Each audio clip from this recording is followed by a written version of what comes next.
The mix will include oil and gas for many years to come from the North Sea. We've been clear about that for some time, but we also need to mix that with renewables, and it's the mix that's really important. And the approach I've taken on this is the same approach that I take to many other things, a pragmatic approach.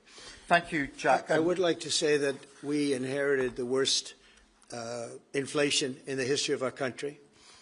We had inflation, the likes of which we've really never seen. They say 48 years, and I'll accept that, but I really don't. We had the worst inflation in the history of our country, and we had a expression that I used a lot, drill, baby, drill, and as you know, we brought fuel way down, the prices way down, and we don't do wind because wind is a disaster. It's a very expensive joke, frankly, and we got our energy prices way down. That brought the inflation way down, and now we have very little inflation, and we have a very, very strong economy. So that was very important, drill, baby, drill. And you have a great asset here, and we spoke about it. It's called the North Sea. The North Sea oil is phenomenal, and I hope, because I love this country, you know. My mother was born in Scotland, and the Hebrides, Stornoway, that's Syria, Scotland. We were talking about it. And I want this country to do well. And you have great assets that you're going to start using, I believe, under this Prime Minister. Thank you. And I've got Matthew from The Economist. Matthew. Thank you, Prime Minister. Mr. President, you say that President Putin has let you down. Have negotiations run out of road? And what are your next steps to compel an end to this war? Well, he has let me down. I mean, he's killing many people, and he's losing more people than he's killing. Yeah. I mean, frankly, the Russian soldiers are being killed at a higher rate than the Ukrainian soldiers.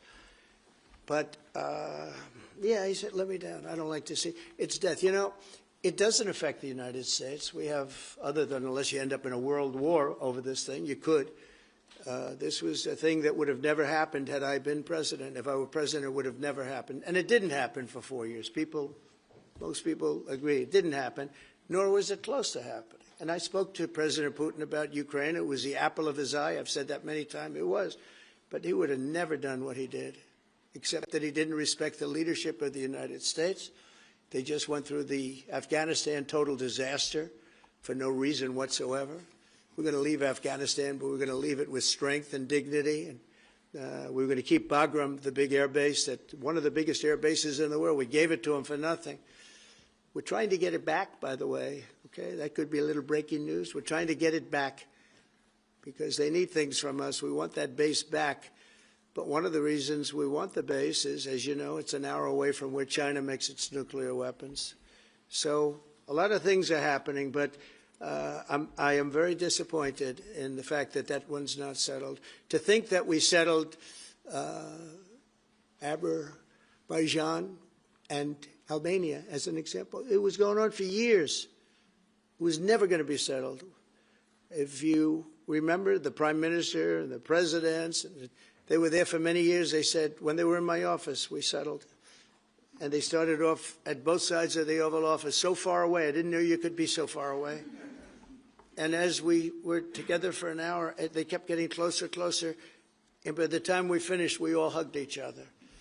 And one said, I've been in this position for 22 years, and all I've done is kill their people. The other was there for 7 years, and all he did was kill their people. And we got it settled. And we did others, as you know. The Congo, we settled the Congo with Rwanda. That was going on, and that was a machete war. That was a gruesome war. Many people, close to 10 million people killed. We got that settled. My biggest disappointment, but it's, you know, look, we did 7, and most of them were not thought to be settleable. We did India and we did Pakistan. That's 2 nuclear. That was purely for trade. You want to trade with us, you're going to have to get along. And they were going at it hot and heavy. But the Russia situation, I hope we're going to have some good news for you coming up. But again, it doesn't affect the United States. And look, it doesn't so much affect you. Of course, you are a lot closer to the scene than we are. We have a whole ocean separating us. But I will say this, it's millions of people have died in that war, millions of souls. And they're not American, they're soldiers, mostly soldiers, as you know. The soldiers are being killed at levels nobody's seen since the Second World War.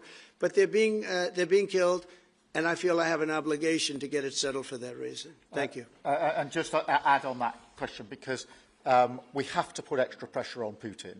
And it's only when the President has put pressure on Putin that he's actually shown any inclination to move. So we have to ramp that pressure up. I think it's important to have this conversation in the context of what's happened in recent weeks. We saw damage and bombing to the British Council in Kyiv. These are targets that it was thought until recently were not targets that would be hit. The British Council, the European Union Embassy, the Council of Ministers, where President Zelensky's ministers work was hit. Again, these were thought to be places that wouldn't be hit. And then the incursion into Poland last week. And if you put that together, what you can see is either an emboldenment or at least an increased recklessness on Putin's part. And that's why I said earlier that they're not the actions of someone who wants peace. So we have to ramp up. And we discussed earlier today, we have built the coalition of the willing with British leadership and French leadership, stepping up with military planning in the seas, in the sky, on the ground, and ramping up what we do with the Ukrainians themselves.